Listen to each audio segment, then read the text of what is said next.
निहतोऽहं कराघाते तथा खाटो मनोहरं गृहे तं मम सर्वस्वं दानवेन दुरात्मना इत्याकर्ण्य वच क्लेबं पाण्डवा जातसम्भ्रमाः यान्ति रोमाञ्चिता भूय विधायाग्निं च तं मुनिं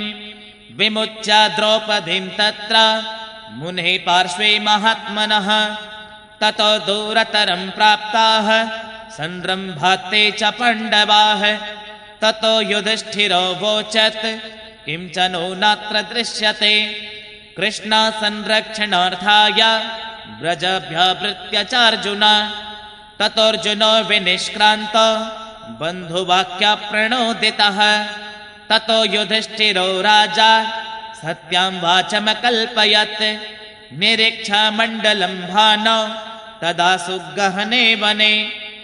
मम सत्या च सुकृतात् धर्मसम्भाषणात् प्रभो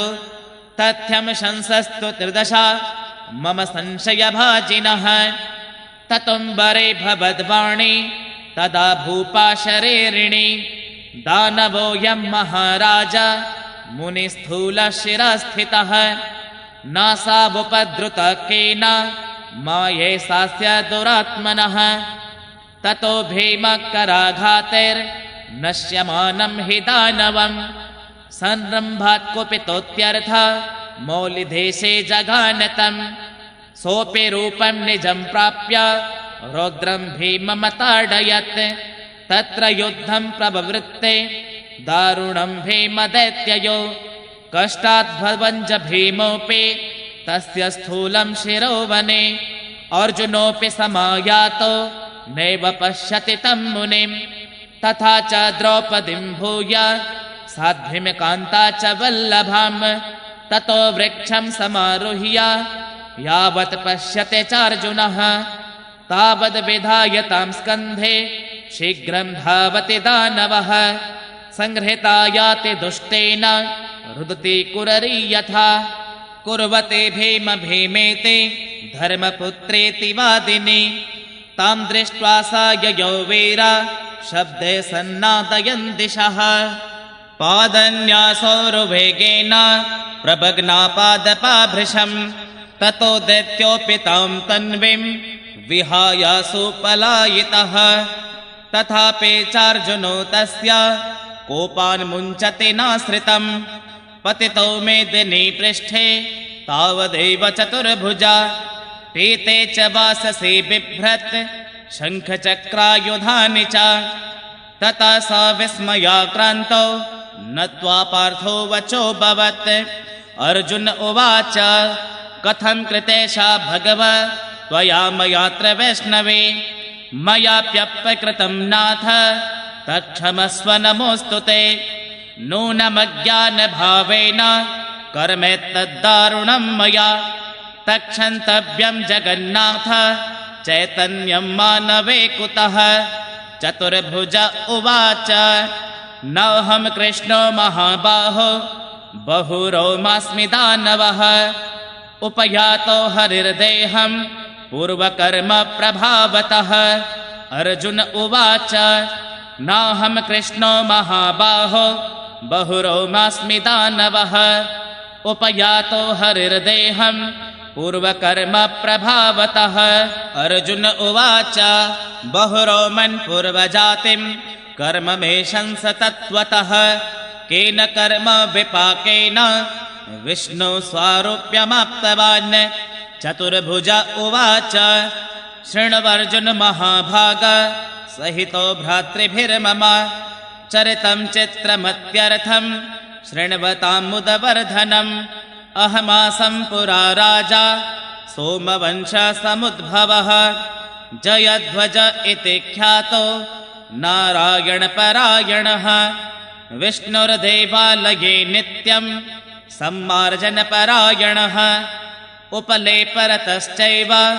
दीपदाने समुद्यतः वेतिहोत्र इति ख्यातः आसीत् साधुपुरोहितः मम तच्चरितं दृष्ट्वा विप्रो विस्मयमागतः मार्कण्डेय उवाच कदाचिदुपविष्टं तं राजानं विष्णु तत्परम् अपृच्छद्वेति होत्रस्तं वेद वेदाङ्गपारगः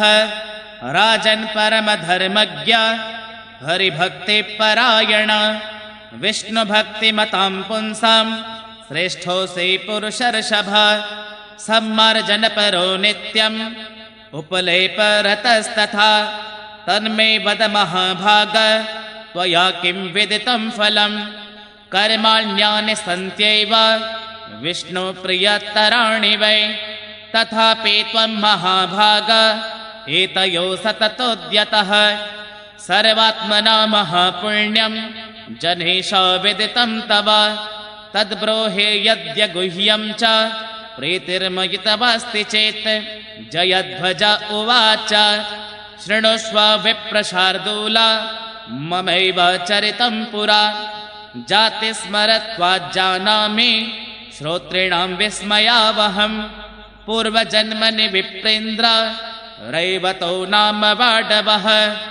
अयाज्य याजकोऽहं वै सदैव ग्रामयाजकः विष्णो निष्ठुरश्चैव अपण्यानां च विक्रये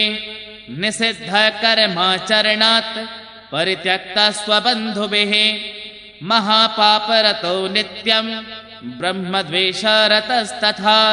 एवं पापरतो नित्यं बहिषो मार्गरोधकृत् कदाचित् कामचारोऽहं गृहीत्वा ब्राह्मणस्त्रियः शून्यं पूजादिभिर्विष्णो मन्दिरं प्राप्तवान् निशे स्ववस्त्रप्रान्ततो ब्रह्मन् कियदंश समार्जितः प्रदीपस्थापितस्तत्र सुरतार्थाद्विजोत्तम तेनापि मम दुष्कर्म निःशेषं क्षयमागतम्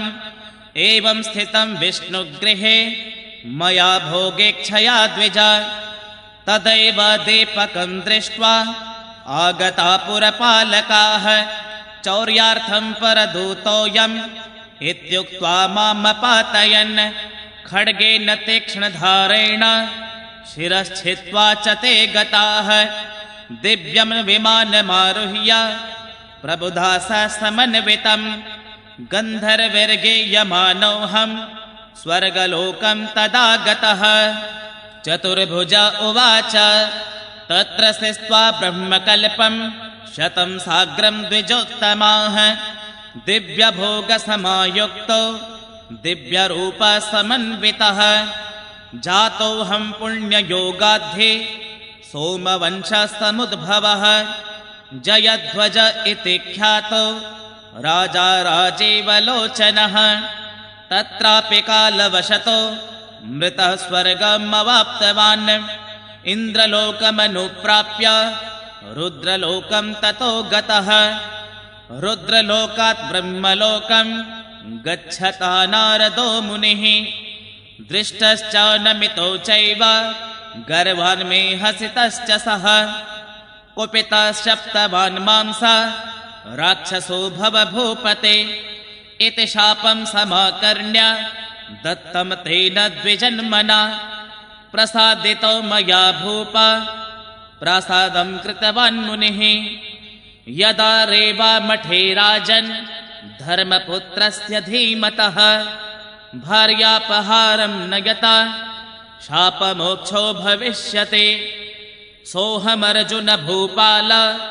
धर्मपुत्र युधिष्ठिरः विष्णो सारूप्यमगमं यामि वैकुण्ठमद्य वै मार्कण्डेय उवाच इत्युक्त्वा गरुडारूढो धर्मपुत्रस्य पश्यतः गतवान् विष्णुभवनं यत्र विष्णुस्त्रिया सह यत्र सम्मार्जनोपलेपाभ्यां महिमा तेन वर्णितः अवशेनापि यत्कर्म कृत्वैमां श्रियमागतः भक्तिमद्भे प्रशान्तश्च किं पुनः सम्यगर्चनात् सूत उवाच मार्कण्डेया वच श्रुत्वा पाण्डुवंशसमुद्भवः सहस्रानेकभूपालो हरिपूजारतो भवत् तस्मात् शृणुत विप्रेन्द्र देवो नारायणो व्ययः ज्ञानतो वापि पूजकानां विमुक्तिदः। अर्चयध्वं जगन्नाथं भूयो भूयो वदाम्यहं। तर्तुं यदिच्छत द्विजा दुस्तरं भवसागरं। येऽर्चयन्ति हरिं भक्ताः प्रणतार्ते हरं हरिं। ते वन्द्यास्ते प्रपूज्याश्च नमस्याश्च विशेषतः। इति श्रीनरसिंहपुराणे सहस्रानीकचरिते मार्कण्डेयोपदिष्ट सम्मार्जनोपफलं नाम त्रयस्त्रिंशोऽध्यायः। अथ चतुस्त्रिंशतोऽध्यायः। भगवान विष्णु के पूजन का फल। श्रीसहस्रानीक उवाच पुनरेव द्विजश्रेष्ठ मार्कण्डेय महामते। निर्माल्यापनयाद् विष्णु यत्पुण्यं तद्वदस्व मे। मार्कण्डेय उवाच निर्माल्यमपनीयाथ तोयेन स्नाप्य केशवम्। नरसिंहाकृतिं राजन् सर्वपापै प्रमुच्यते। सर्वतीर्थफलं प्राप्य यानारूढो दिवं व्रजेत्। श्रीविष्णो सदनं प्राप्य मोदते कालमक्षयम्। आगच्छ नरसिंहेते आभायाक्षतपुष्पकै। एतावतापि राजेन्द्र सर्वपापै प्रमुच्यते। दत्त्वासनमथार्ध्यर्घ्यं पाद्याचममपनीयकम्। देवदेवस्य विधिना सर्वपापै प्रमुच्यते। स्नाप्यतो येन पयसा नरसिंहं नराधिप। सर्वपापविनिर्मुक्तो विष्णुलोके महीयते। स्नाप्य दध्ना सकृद्यस्तु निर्मलः प्रियदर्शनः। विष्णुलोकमवाप्नोति पूज्यमानः सुरोत्तमै। यः करोति हरेरर्चां मधुना स्नापयन्नरः। अग्निलोके समोदित्वा पुनर्विष्णुपुरे वसेत्। घृतेन स्नपनं यस्तु स्नानकाले विशेषतः। नरसिंहाकृते कुर्यात् शङ्खभेरी निनादितं। पापकञ्चुकमुन्मुच्य यथा जीर्णा महिस्त्वचं। दिव्यं विमानमास्थाय विष्णुलोके महीयते। पञ्चगव्येन देवेशं यः स्नापयति भक्तितः। मन्त्रपूर्वं महाराज तस्य पुण्यम् अनन्तकम्। यश्च गोधूमकैश्चूर्णे रुद्वत्योष्णेन वारिणा प्रक्षाल्य देवदेवेशं वारुणं लोकमाप्नुयात्। पादपीठं तु यो भक्त्या बिल्वपत्रे निगर्षितम्। उष्णाम्बुना च प्रक्षाल्य सर्वपापै प्रमुच्यते। कुशपुष्पोदके स्नात्वा ब्रह्मलोकमवाप्नुयात्। रत्नोदकेन सावित्रं कौबेरं हेमवारिणा। नरसिंहं तु संस्थाप्य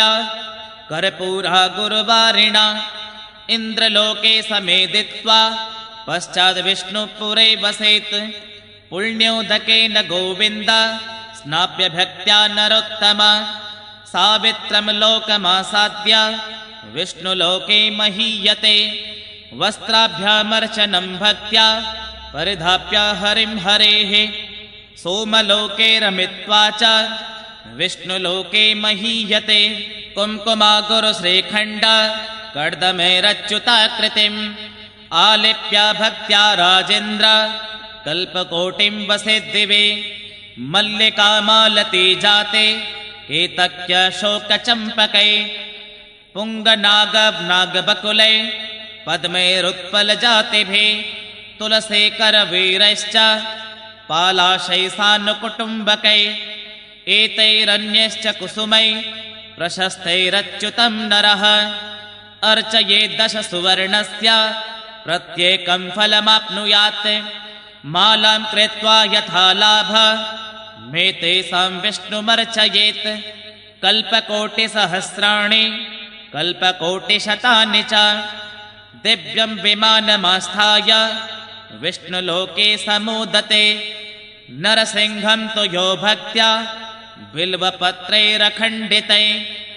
निश्छिद्रे पूजयेद्यस्तु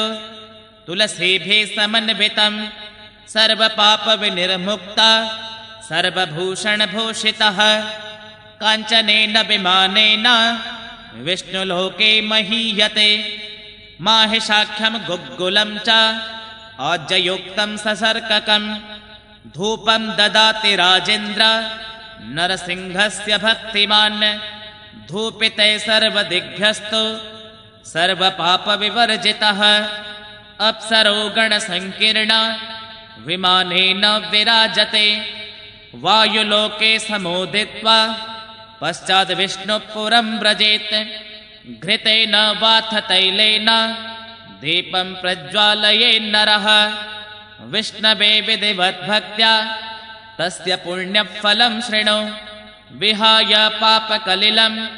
सहस्रादित्यसप्रभः ज्योतिष्मता विमानेन विष्णुलोकं स गच्छति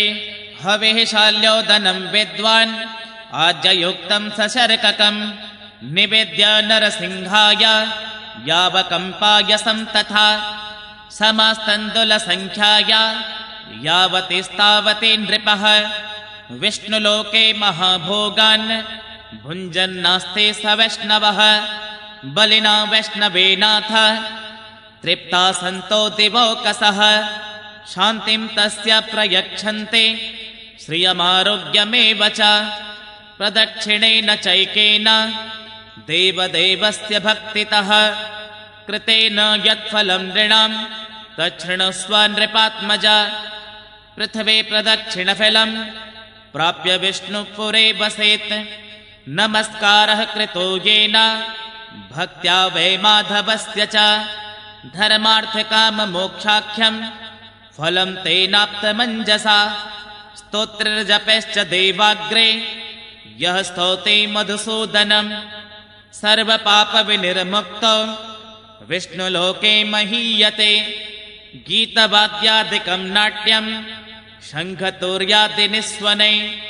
यः कारयति वै विष्णु स याति मन्दिरं नरः पर्वकाले विशेषेण कामरूपवान् सुसङ्गीतविदैश्चैव सेव्यमानोऽप्सरो गणे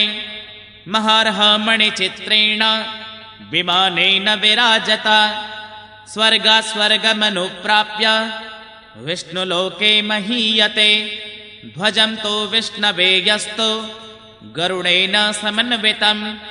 दद्यात्सोऽपि ध्वजाकीर्ण विमानेन विराजता विष्णुलोकमवाप्नोति सेव्यमानोऽप्सरो गणे सुवर्णाभरणैर्दिव्यै हारकेयोरकुण्डलै मुकुटाभरणाद्यश्च यो विष्णुं पूजये नृप सर्वपापविनिर्मुक्ता सर्वभूषणभूषितः इन्द्रलोके वसेद्धीमान् यावदिन्द्राश्चतुर्दश योगाम्पयस्विनीं विष्णु कपिलां सम्प्रयच्छते आराध्यातमथाग्रे तु यत्किञ्चिद्दुग्धमुत्तमं तद्दत्त्वा नरसिंहाय विष्णुलोके महीयते पितरस्तस्य मोदन्ते श्वेतद्वीपे चिरं नृपा एवं यः पूजयेद्राजन् नरसिंहं नृपोत्तमः तस्य स्वर्गापवर्गो तु भवतो नात्र संशयः यत्रैवं पूज्यते विष्णुर्नरसिंहो नरेन्द्रिपा न तत्र व्याधिदुर्भिक्षा राजचौरादिकं भयं नरसिंहं समारभ्य विधानेन माधवं नानास्वर्गसुखं भुक्त्वा न भूयस्तपनो भवेत् नित्यं सर्पिस्तिलर्होमो ग्रामे यस्मिन् प्रवर्तते न भवेत् तस्य ग्रामस्य भयं वा तत्र कुत्रचित् अनावृष्टिर्महामारे दोषानोदाहका नृप नरसिंहं समाराध्य ब्राह्मणिर्वेदपारगै कारये लक्षहोमं तो ग्रामे यत्र पुराधिपः कृते तस्मिन् मयोक्ते तो आगच्छति न तद्भयं दृष्टोपसर्गमरणं प्रजानामात्मनश्च हि सम्यगाराधनीयं तु नरसिंहस्य मन्दिरे शङ्करायतने चापि कोटिहोमं नराधिप कारयेत् संयतैर्विप्रै सभोजनसदक्षिणै कृते तस्मिन् नृपश्रेष्ठ नरसिंहप्रसादतः उपसर्गादिमरणं प्रजानामुपशम्यते दुःस्वप्नदर्शने घोरे ग्रहपीडासु चात्मनः होमं च भोजनं चैव तस्य दोषः प्रणश्यते अयने विशुवे चैव चन्द्रसूर्यग्रहे तथा नरसिंहं समाराध्य लक्षहोमं तु कारयेत् शान्तिर्भवति राजेन्द्र तस्य तत्स्थानवासिनाम् एवमादिफलोपेतं नरसिंहार्चनं नृप कुरु त्वं भूपते पुत्र यदि वाञ्छसि सद्गतिम् अतः परतरं नास्ति स्वर्गमोक्षफलप्रदम् नरेन्द्रे सुकरं कर्तुं देवदेवस्य पूजनम् सन्त्यरण्ये ह्यमूल्यानि पत्रपुष्पाणि शाखिनां तोयं नदे तडागेषु देवासाधरणस्थितः मनोनियममेदेकं विद्यासाधनकर्मणि मनोनियमितं येन मुक्तिस्तस्य करे स्थिता मार्कण्डेय उवाच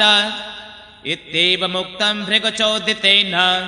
मया तवेहार्चनमच्युतस्य दिने दिने त्वं कुरु विष्णुपूजां वदस्व चान्यत् कथयामि किं ते इति श्रीनरसिंहपुराणे सहस्रानेकचरिते श्रीविष्णुपूजाविधिर्नाम चतुस्त्रिंशोऽध्यायः। अथ पंचत्रिंशतोऽध्यायः। लक्ष होम और कोटि होम विधि का फल। राजोवाच अहो मत्वया प्रोक्तं विष्णावाराधनजं फलं सुप्तास्ते मुनिशार्दूला ये विष्णुं नार्चयन्ति वै त्वत्प्रसादाच्छ्रुतं ह्येतन् नरसिंहार्चनक्रमं भक्त्या तं पूजयिष्यामि कोटिहोमफलं वद। मार्कण्डेय उवाच इममर्थं पुरा पृष्ट शौनको गुरुणा नृप यत्तस्मै कथयामास शौनकस्तद्वदामि ते।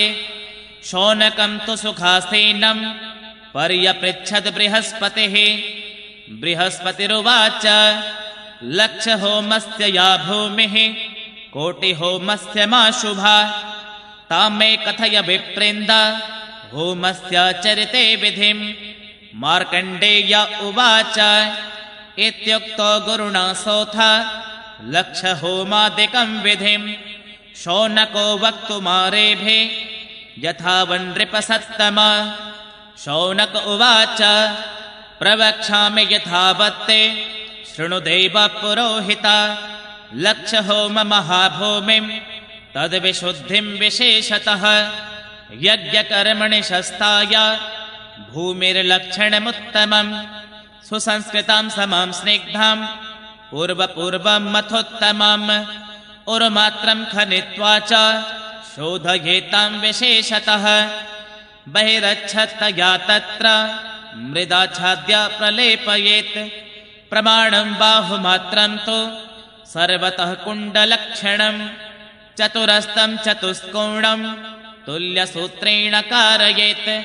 उपरि मेखलं कुर्यात् चतुरस्त्रं सुविस्तरां चतुरङ्गुलमात्रं तु उच्छ्रितां सूत्रसूत्रितां। ब्राह्मणान् वेदसम्पन्नान् ब्रह्मकर्म समन्वितान्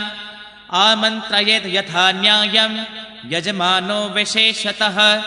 ब्रह्मचर्यव्रतं कुर्यो त्रिरात्रं ते द्विजातयः अहोरात्रमुपोष्याथ गायत्रीमयुतं जपेत्। ते शुक्लवाससस्नाता गन्धस्त्रक्पुष्पधारिणः शुचयश्च निराहारा सन्तुष्टा संयतेन्द्रियाः। कौशमासनमासेन एकाग्रमनसः पुनः आरभेयुश्च ते यत्नात् ततो होममतन्द्रिताः। भूमिमालिक्य चाक्षुभ्य यत्नाग्निं निधापयेत् गुह्योदकेन विधानेन होमं तत्र च होमयेत् आघारावाज्यभागौ च जुहुयात् पूर्वमेव तु यावधान्यातिलैर्मिश्रा गायत्रा प्रमथाहुतिं जुहुयादेकचित्तेन स्वाहाकारन्विताम्बुदः गायत्रे छन्दसां माता ब्रह्मयोनिः प्रतिष्ठिता सविता देवता तस्या विश्वामित्रस्तथा ऋषिः ततो व्याहृतभिः पश्चात् जुहुयाच्चातिलान्वितं यावत् प्रपूर्यते संख्या लक्षं वा कोटिरेव वा तावद्धोमं तिलै कुर्यात् अच्युतार्चनपूर्वकं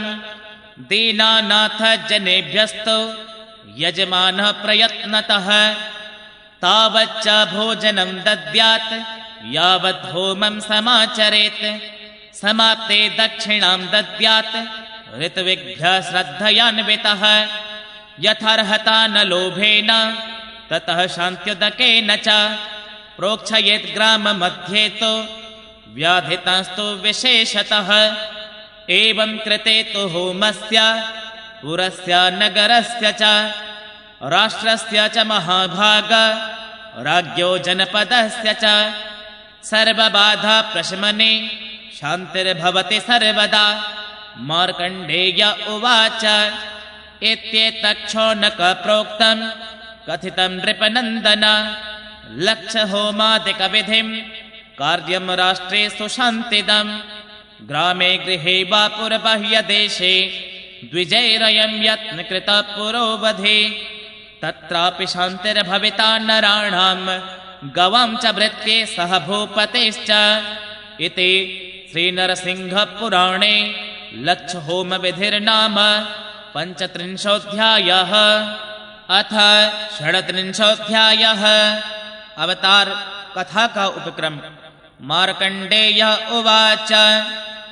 अवतारानहं वक्षे देवदेवस्य चक्रिणः तां शृणुस्व महीपाल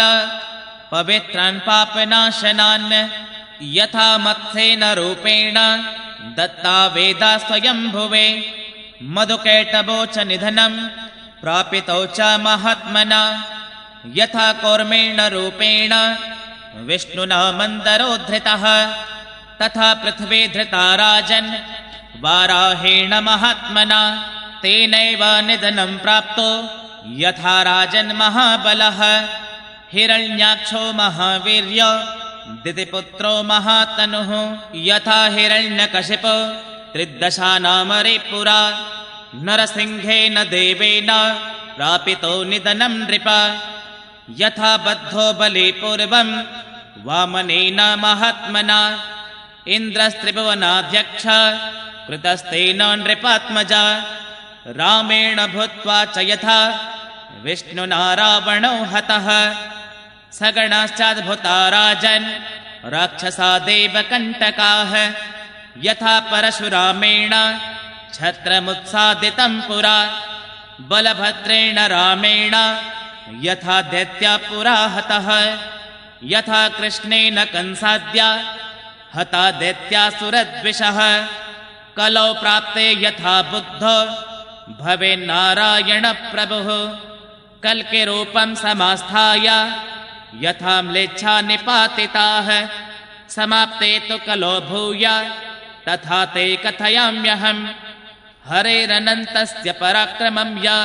शृणोति भूपाल समाहितात्मा मयोच्यमानं स विमुच्य पापं प्रयाति विष्णो पदमत्युदारम् इति श्रीनरसिंहपुराणे हरे प्रादुर्भावानुक्रमणे 37 अथ 37 मत्स्यावतार तथा मधुकैटभवद्। मार्कण्डेय उवाच नानात्वादवताराणाम् अच्युतस्य महात्मनः न शक्यं विस्तराद् वक्तुं तान् ब्रवीमि समासतः पुरा किल जगत्स्रष्टा भगवान् पुरुषोत्तमः अनन्तभोगशयने योगनिद्रां समागतः अथ तस्य प्रसुप्तस्य देवदेवस्य सर्गिणः श्रोत्राभ्यामपतत्तो ये स्वेदबिन्दुद्वयं नृप मधुकैटभनामानो तस्माज्जातो महाबलो महाकायो महावीर्यो महाबलपराक्रम अच्युतस्य प्रसुप्तस्य महापद्मजमायत नाभिमध्ये नृपश्रेष्ठ तस्मिन् ब्रह्माभ्यजायत स चोक्तो विष्णुना राजन् प्रजासृज महामते तथेत्युक्त्वा जगन्नाथं ब्रह्मापि कमलोद्भवः वेदशास्त्रवशाद्यावत् प्रजा स्रष्टुं समुद्यतः तावत् तत्र समायातो तावुभो मधुकैटभो आगत्य वेदशास्त्रार्थ विज्ञानं ब्रह्मणक्षणात् अपहृत्य गतो घोरौ दानवो बलदर्पितो तथा पद्मोद्भवो राजन् ज्ञानहीनो भवक्षणात् दुःखितश्चिन्तयामास कथं स्रक्षामि वै प्रजाः चोदितस्त्वं सृजत्वेति प्रजा देवेन तत्कथं स्रक्षेऽहं ज्ञानहीनस्तु अहो कष्टमुपस्थितम् इति सञ्चित्य दुःखार्तो ब्रह्मालोकपितामहः यत्नतो वेदशास्त्राणि स्मरन्नपि न दृष्टवान् ततो विषण्णचित्तस्तु तं दैवं पुरुषोत्तमम् एकाग्रमनसा सम्यक् शास्त्रेण स्तोतुमारभत ब्रह्मोवाच ॐ नमो वेदनिधये शास्त्राणां निधये नमः विज्ञाननिधये नित्यं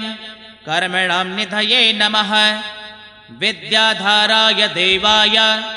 वागीशाय नमो नमः अचिन्त्याय नमो नित्यं सर्वज्ञाय नमो नमः अमूर्तिस्त्वं महाबाहो यज्ञमूर्तिरदोक्षज साम्नामूर्तिस्त्वमेवाद्य सर्वदा सर्वरूपवान् सर्वज्ञानमयोऽसि त्वं हृदज्ञानमयोच्युत देहि मे त्वं सर्वज्ञानं देवदेव नमो नमः मार्कण्डेय उवाच इत्थं सुतस्तदा तेन शङ्खचक्रगदाधरः ब्रह्माण्डमाह देवेशो दास्येति ज्ञानमुत्तमम् इत्युक्त्वा तु तदा विष्णु चिन्तयामास पार्थिव केनास्य नेतं विज्ञानं केन रूपेण च दधे मधुकैटवकृतं सर्वम् इति ज्ञात्वा जनार्दनः मास्य रूपं समास्थाय बहुयोजनमायतं बहुयोजनविस्तीर्णं सर्वज्ञानमयं नृप स प्रवेश्य जलं तूर्णं क्षोभयामास तद्धरिः प्रवेश्य च स पातालं दृष्टवान् मधुकैटभो तो मोहयित्वा तुमुलं तज्ज्ञानं जगृहे हरिः वेदशास्त्राणि मुनिभिः संस्तुतो मधुसूदनः आनीय ब्रह्मणे दत्त्वा त्यक्त्वा तन्मात्स्यकं नृप जगद्धिताय स पुनः योगनिद्रावशं गतः तथा प्रबुद्धो संक्रुद्धो तावुभो मधुकैटभो आगत्य ददृता तेतो शयानं देवमव्ययम् अयं स पुरुषो धूर्तम् आवां सम्मूह्य मायया आनेय वेदशास्त्राणि दत्त्वा शेतेऽत्र साधुवत्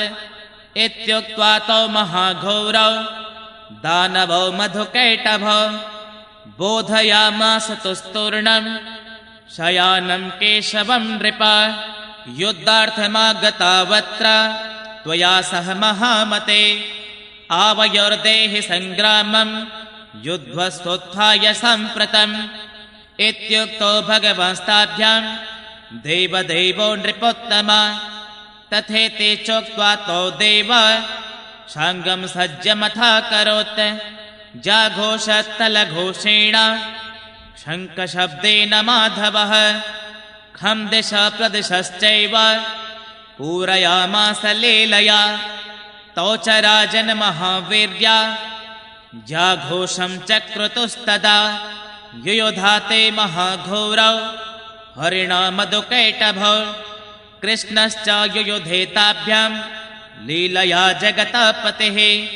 समं युद्धमभुद्देवं तेषामस्त्राणि मुञ्चताम् केशवशाङ्गनिर्मुक्तै शरैराशे वशोपमै तानि शस्त्राणि सर्वाणि चिच्छेदतिलशस्तदा तौ युद्ध्वा सुचिरं तेन दानवो मधुकैटभौ हतो शाङ्गविनिर्मुक्तै सरे कृष्णेन दुर्मदौ तयोस्तु मेधसा राजन् विष्णुना कल्पिता महि मेदिनीति ततः संज्ञां मवापोऽयं वसुन्धरा एवं कृष्णप्रसादेन वेदान् लब्ध्वा प्रजापतिः प्रजा ससर्ज भूपाल वेददृष्टेन कर्मणा य इदं शृणुयात् नित्यं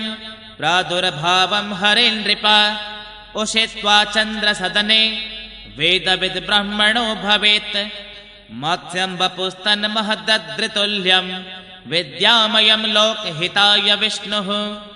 आस्थाय भीमं जनलोकसंस्थै स्तुतोऽथयस्तं स्मर भूमिपाल इति श्रीनरसिंहपुराणे मत्स्यप्रादुर्भावो नाम 37 अथ 38 कूर्मावतार, समुद्र मंथन और मोहिनी अवतार। मार्कंडेय उवाच पुरा देवासुरे युद्धे देवादैत्ये पराजिताः सर्वे ते शरणं जग्मौ क्षीराब्धितनया पतिं स्तोत्रेण तुष्टुभु सर्वे समाराध्य जगत्पतिं कृताञ्जलिपुटा राजन् ब्रह्माद्या देवतागणाः देवा ऊचुः नमस्ते पद्मनाभाय लोकनाथाय शाङ्गिणे नमस्ते पद्मनाभाय सर्वदुःखापहारिणे नमस्ते विश्वरूपाय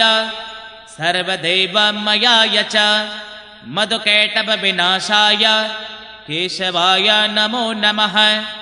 दैत्ये पराजिता देवा वयं युद्धे बलान्वितैः जयोपायं हि नो ब्रूहि करुणाकरते नमः। मार्कण्डेय उवाच इति स्तुतो तदा देवै देवदेवो जनार्दनः तान् ब्रवीद्धरे देवास्ते सामे वाग्रतः स्थितः। श्रीभगवानुवाच गत्वा तत्र सुरा सर्वे सन्धिं कुरुत दानवै मन्थानं मन्दरं कृत्वा नेत्रं कृत्वा च वासुकिं सर्वौषधे समानीय प्रक्षिप्याब्धो त्वरान्विताः दानवै सहिता भूत्वा मत्वनद्वं क्षीरसागरम्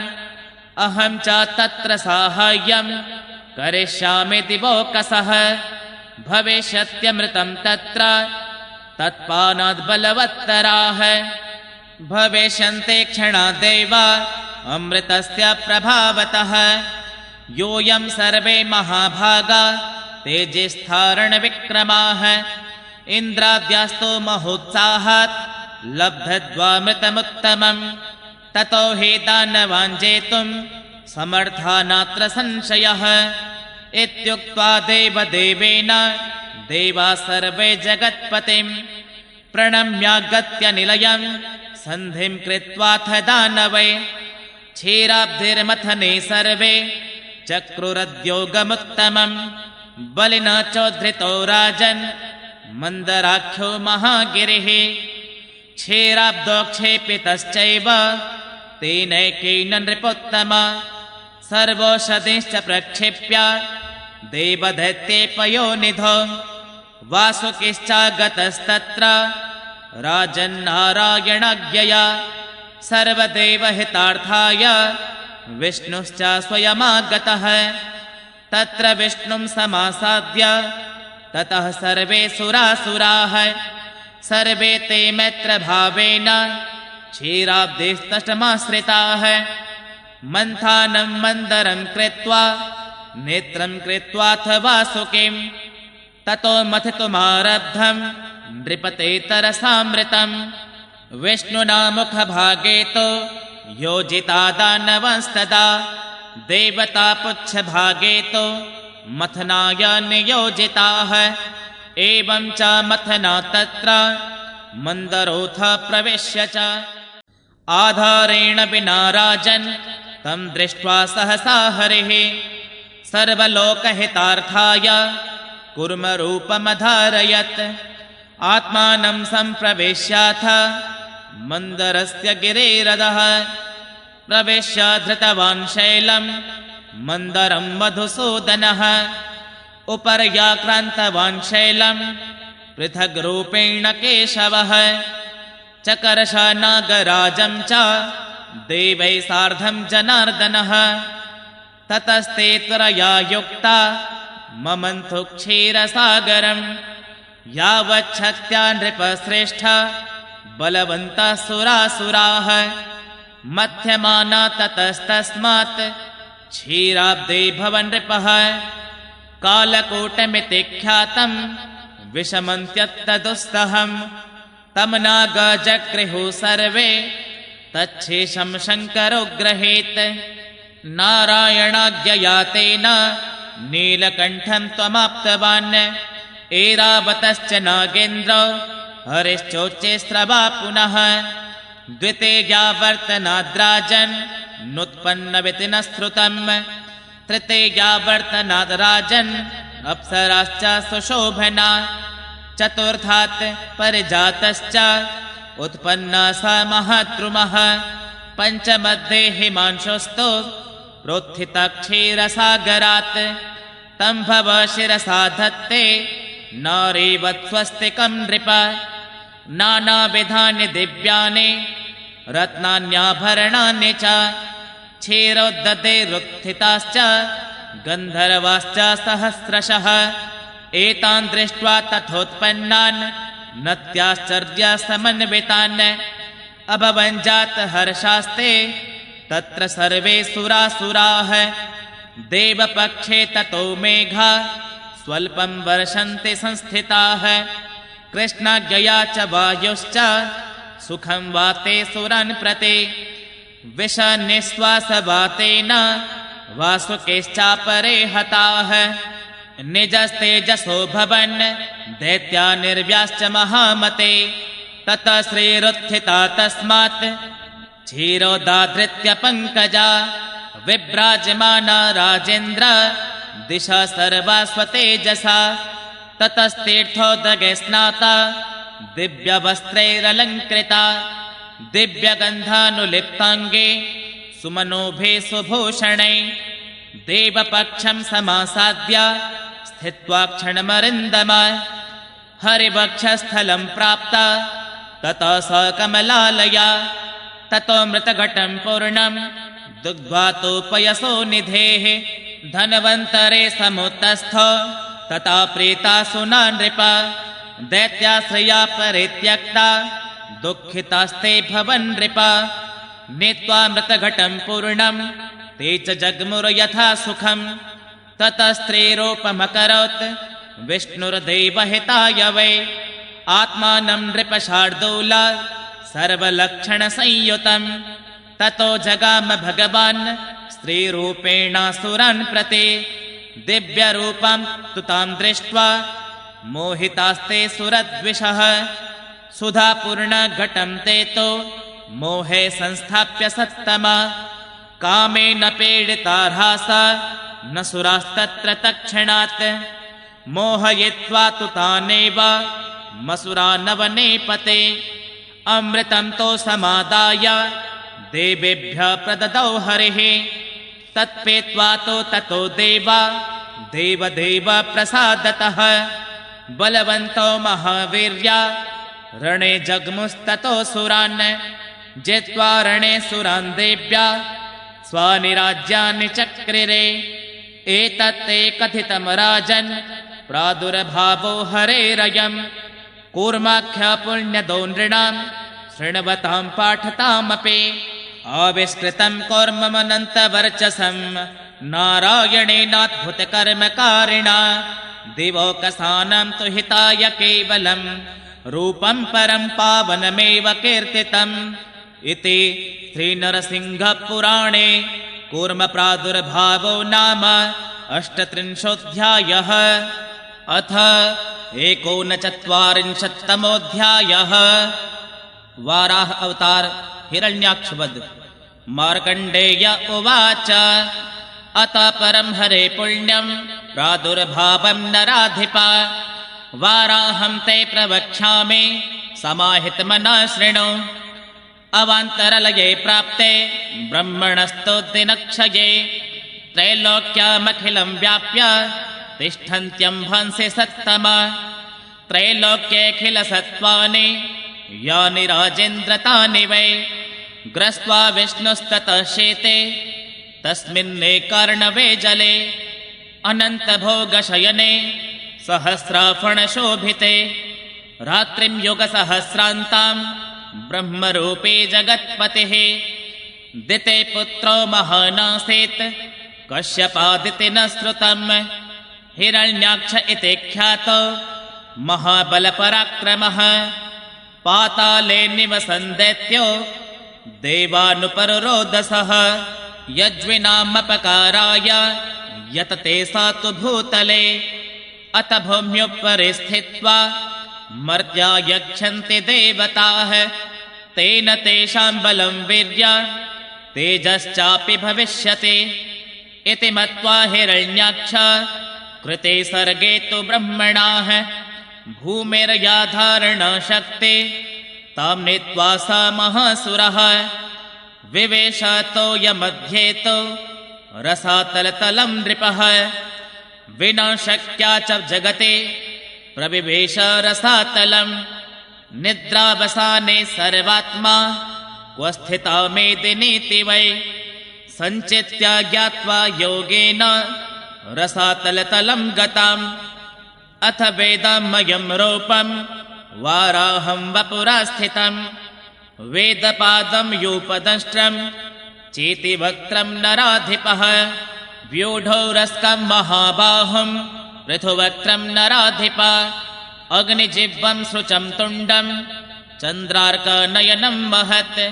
पूतेष्टिधर्मश्रवणं दिव्यं तं सामनिस्वनं प्राग्वंशकार्यं हविर्नासं कुशदर्भत्तनूरुहं सर्वं वेदमयं तच्च पुण्यसूक्तमहासटं नक्षत्रताराहारं प्रलयावर्तभूषणम् इत्थं कृत्वा तु वाराहं प्रविवेश वृषाकपि रसातलं नृपश्रेष्ठ सनकाद्यैरभिष्टुतः प्रवेश्य च हिरण्याक्षं युद्धे जित्वा वृषाकपिः दंष्ट्राग्रेण ततः पृथिवीं समुद्धृत्य रसातलात् स्तूयमानो मर्गणैः स्थापयामास पूर्ववत् संस्थाप्य पर्वतान् सर्वान् यथास्थानमकल्पयत् विहाय रूपं वाराहं तीर्थे कोकेति विश्रुते वैष्णवानां हितार्थाय क्षेत्रं तद्गुप्तमुत्तमम् ब्रह्मरूपं समास्थाय पुनः सृष्टिं चकार सः विष्णुः पते जगत्सर्वम् एवं भूतो युगे युगे हन्ति चान्ते जगत्सर्वं रुद्ररूपे जनार्दनः वेदान्तवेद्यस्य हरे वृषाकपे कथामिमां यश्च शृणोति मानवः दृढ्वा मतिं यज्ञतनो विवेश्य वै विहाय पापं च नरो हरिं व्रजेत् इति श्रीनरसिंहपुराणे वाराह प्रादुर्भावो नाम 39तमोऽध्यायः। अथ 40तमोऽध्यायः। नृसिंहावतार हिरण्यकशिपु की वरदान प्राप्ति और उससे सताए हुए देवों द्वारा भगवान की स्तुति। मार्कण्डेय उवाच वाराह कथितो ह्येवं प्रादुर्भावो हरेस्तव साम्प्रतं नारसिंहं तो प्रवक्ष्यामि निबोध मे दिते पुत्र महानासेत् हिरण्यकशिपो पुरा तपस्तेपे निराहारो बहुवर्षसहस्रकम् तपस्तस्य सन्तुष्टो ब्रह्मा तं प्राह दानवम् वरं वरय दैत्येन्द्र यस्ते मनसि वर्तते इत्युक्तो ब्रह्मणा दैत्यो हिरण्यकशिपो पुरा उवाच नत्वा देवेशं ब्रह्माणं विनयान्वितः